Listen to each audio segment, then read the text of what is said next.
My beloved one, your miracle will happen in just 5 minutes, if you will listen to me carefully and understand the meaning of my words. My child, I know your heart longs for miracles in your life. You want a miracle in various aspects of your life, but why don't you always get a miracle? It is not because I withhold my hand, nor is it because I do not hear your desperate cries in the night. It is not a test of your worthiness, for in my eyes you are infinitely precious, a jewel of my creation. The barrier is not my reluctance, but a fundamental misalignment between your plea and your perception. You stand before a door, pounding upon it with all your might, weeping that it is locked, all the while unaware that it opens inward, not outward, and that you are leaning against it with the full weight of your being, preventing it from moving even an inch. You ask for a miracle of provision, for the sudden influx of resources to solve your mounting debts, yet you clutch your last coin in a fist of fear, your heart closed to the generosity I place before you. A neighbor needs a meal, and you turn away, thinking your own pantry too bare to share. In that very act of sharing, the miracle of multiplication begins. You pray for a job, for a door of opportunity to swing wide, but you refuse to update your skills, to send out one more application, to rise an hour earlier and seek with renewed vigor, believing the effort is pointless. Do you not see? My miracle is woven into the very fabric of your obedience to move your feet. I do not drop manna from heaven onto a sleeping camp. I provide it for those who are awake and gathering. Your concept of a miracle is so often a spectacle, a breaking of my natural laws in a way that is undeniable and instant. You want the parted sea, the sun standing still, the water turned to wine. And I have done these things. But my most profound miracles are quieter, slower, and far more powerful.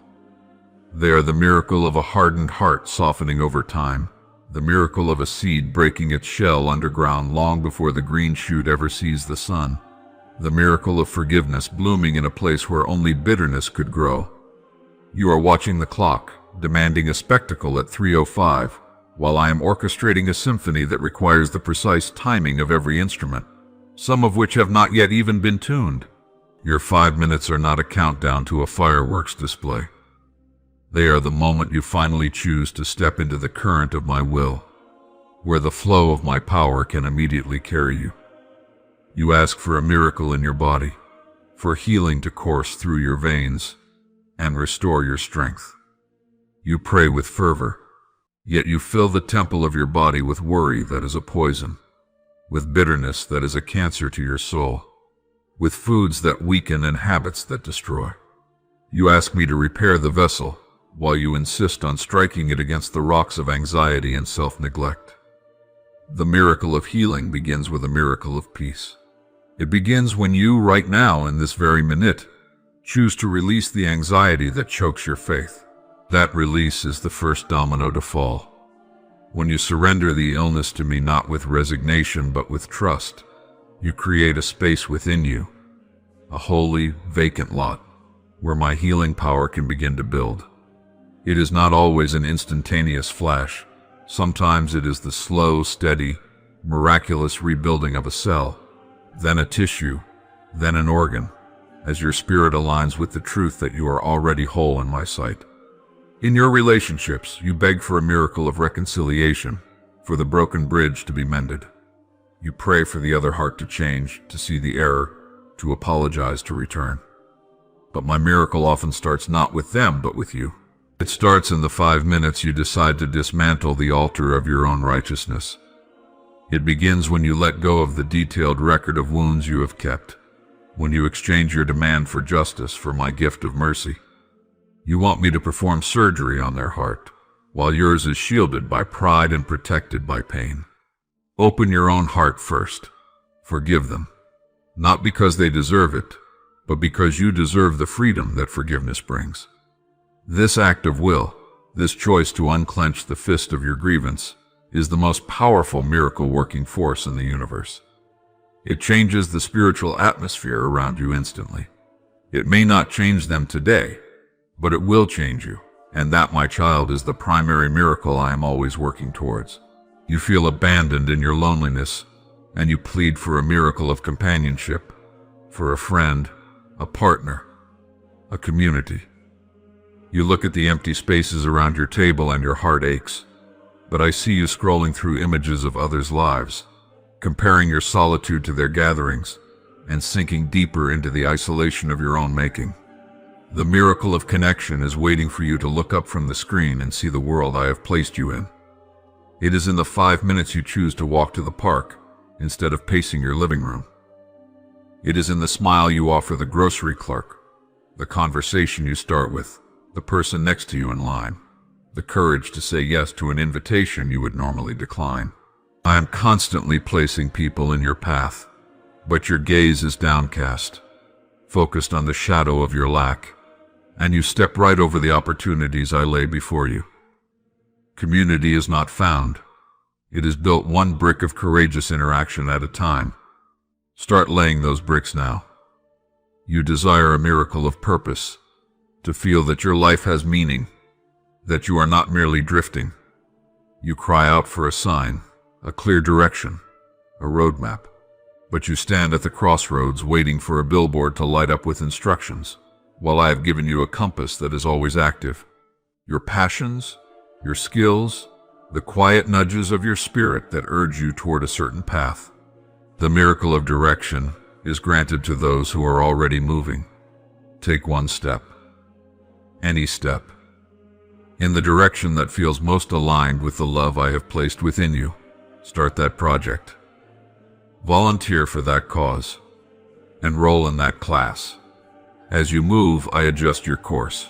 As you step out in faith, even a trembling faith, the path is illuminated just enough for the next step and the next. Your 5 minutes of decision to act, however small the action, is the spark that ignites the engine of destiny. The greatest blockage to your miracle is the fortress of self-reliance you have spent a lifetime building. You pray for me to act, but then you spend all your energy devising your own solutions, manipulating outcomes, and trying to force doors that I have not opened. You come to me with your blueprint and ask me to bless it, rather than coming to me with a blank page and asking for my design. You are like a child who brings her father a tangled mess of string and demands he make it into a beautiful necklace, all the while refusing to let go of the knots she herself has tied. My miracle requires your surrender. It requires you to release the tangled mess into my hands and trust that my artistry can create something far more magnificent than you could ever imagine. This surrender is not passivity. It is the most active state of faith. It is engaging every particle of your being in the trust that I am who I say I am. And what of your words? You pray for a miracle, but then you speak defeat, lack, and failure over your situation. You declare with your mouth the very opposite of what you claim to believe in your heart. Your words are not merely sounds, they are creative forces. You are constantly building your world with the timber of your language. When you say, "I'll never get out of this," you are constructing a prison. When you say, "This is impossible," you are laying an immovable stone across your own path. The miracle begins in your mouth. In the next 5 minutes, you have a choice. You can continue to narrate the problem, or you can begin to declare the solution, even before you see it. Speak my promises. Speak gratitude for the miracle that is already on its way. Speak hope. Speak life. This is not positive thinking. This is supernatural agreement.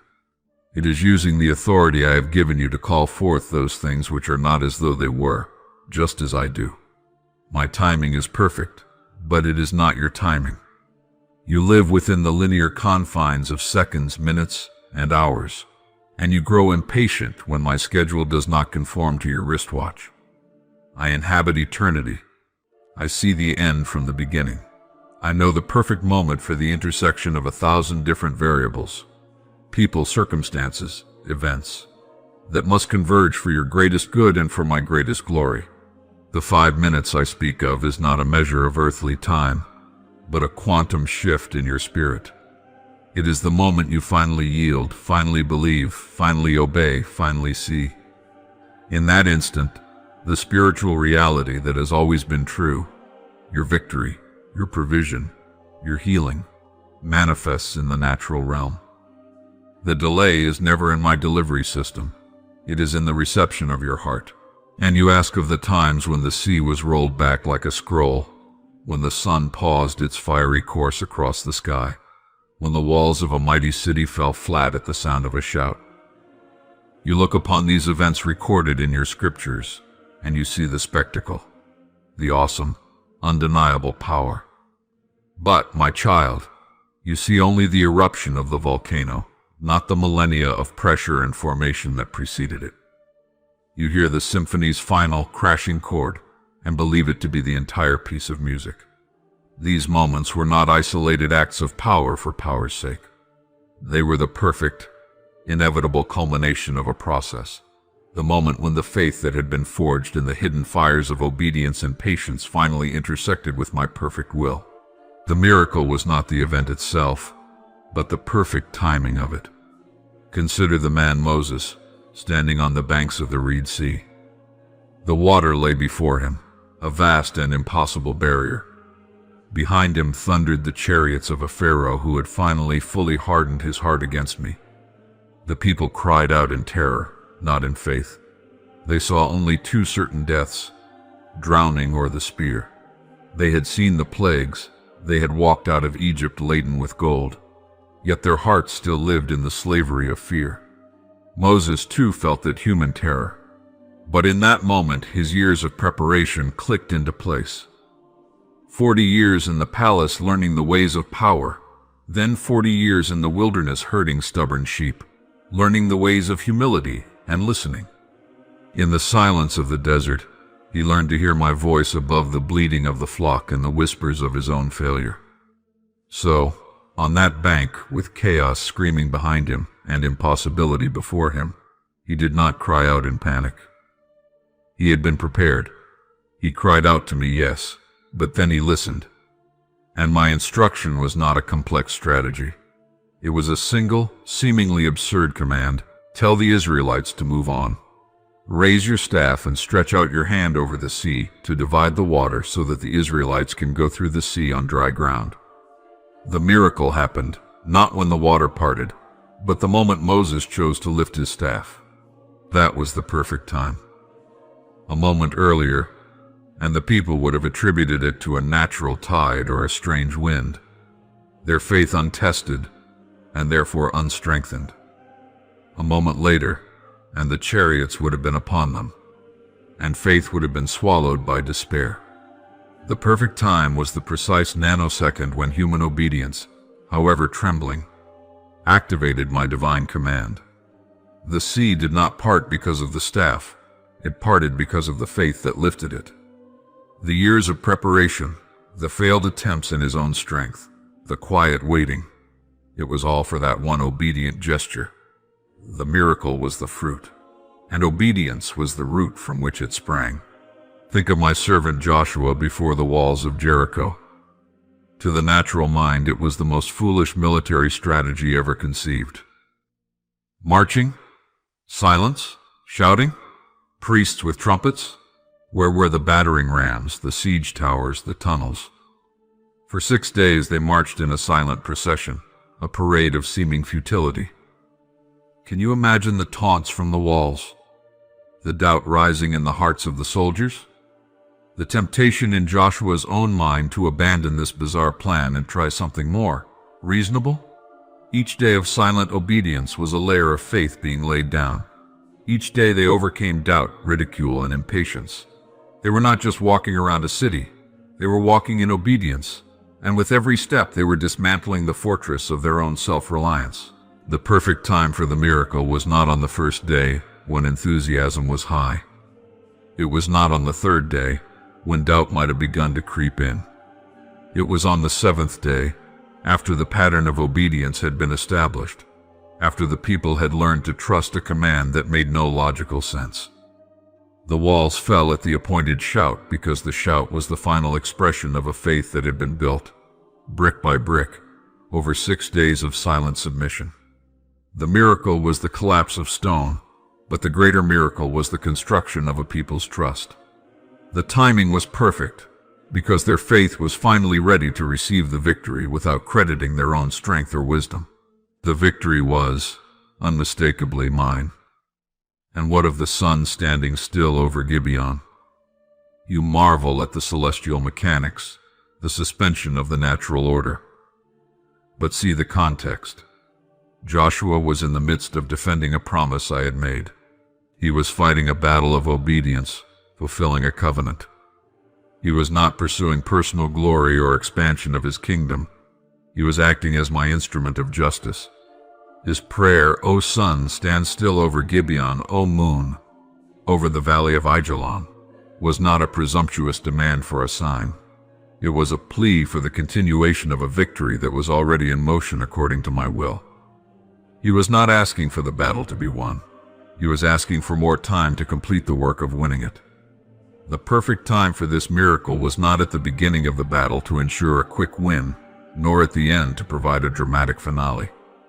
It was in the midst of the fray, when the obedience was already being walked out, when the victory was already being secured, but human limitation, the setting of the sun, threatened to leave the work unfinished. I honored that prayer because it was a prayer of alignment. Joshua was not asking for his will to be done. He was asking for my will to be fully accomplished. He was so immersed in the execution of my command that his desire was solely for its completion. The miracle was granted in that perfect moment of synergistic purpose. His will was utterly dissolved into mine. Consider the widow of Zarephath. Her miracle was a handful of flour and a little oil that did not run out. A small, quiet miracle, happening in the obscurity of a famine-struck land. The prophet Elijah came to her and asked for water, and then for bread. She had reached the end of herself. She was gathering sticks for a final meal for herself and her son, after which they expected to die. Her resources were gone. Her hope was gone. The perfect time for the miracle was the moment she chose to make a cake for the prophet first. It was the moment she prioritized obedience to my word, spoken through Elijah, over her own certain death. It was an act of insane faith. She trusted the word of a stranger who spoke in my name over the evidence of her empty jar and jug. The miracle did not happen when Elijah spoke the promise. It happened when she poured out the last of her oil and flour to make a cake for him. The substance multiplied in the pouring, not in the hoarding. The timing was perfect because it required her absolute surrender. There was no backup plan. She had to act as if the promise was true before there was any physical evidence that it was. Her obedience created the vessel into which my endless provision could be poured. A day earlier, she might have had a hidden reserve, a shred of self-reliance left. A day later, and she and her son would have been gone. The perfect time was that precise point of total yieldedness. And then there was my son, Yeshua, the perfect embodiment of my will and timing. Every miracle he performed was a lesson in divine chronology. At the wedding in Cana, his mother told him the wine had run out. His initial response was, "My hour has not yet come." He was not referring to the clock on the wall. He was speaking of the unveiling of his glory, the beginning of the journey that would lead to the cross. The perfect time for that first miracle was not when the party started, but when the world's solution had utterly failed, creating a backdrop of lack against which my abundance could shine. It was when his mother, in beautiful faith, turned to the servants and said, "Do whatever he tells you." Their obedience, filling the jars with water, drawing some out, taking it to the master of the banquet, was the conduit.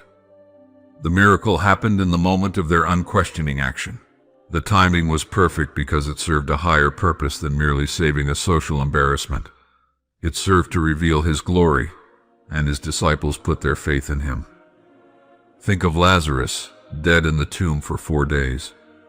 Martha and Mary had sent for Jesus earlier, saying, "Lord, the one you love is sick." They expected him to come immediately and heal their brother. That would have been a good miracle. But I had a perfect one. Jesus waited 2 more days. By the time he arrived, Lazarus was not just sick. He was dead. And not just dead, but buried. And not just buried, but beginning to decay. The situation was not just difficult. It was, by every human standard, impossible. The grief was not just fresh. It was settled and hopeless. Why this timing? Why the delay that caused such anguish? Because a healing would have been credited to a great physician. A resurrection from a fresh corpse might have been questioned. But a man 4 days dead, whose body had already begun to return to dust. When that man walked out of a tomb, there was no explanation other than my sovereign, life-giving power. The perfect time was when all human hope was not just dim, but extinguished. It was when the only possible explanation was me. Jesus said to his disciples, "For your sake I am glad I was not there so that you may believe." The miracle was greater, the glory was greater, and the faith that resulted was unshakable because the timing was perfect. It was a miracle that could not be explained away. For I am the Lord your God. I change not. I am the same who spoke to Moses from the burning bush, who guided Joshua in battle, who sustained the widow, who raised Lazarus. And I am here with you now. The same power that rolled back the waters of creation is alive within you through my Spirit. The miracle is not a thing to be granted from a distance. It is a reality to be activated from within. Believe, receive, act. Now, for in my kingdom, it is always the perfect time. Amen.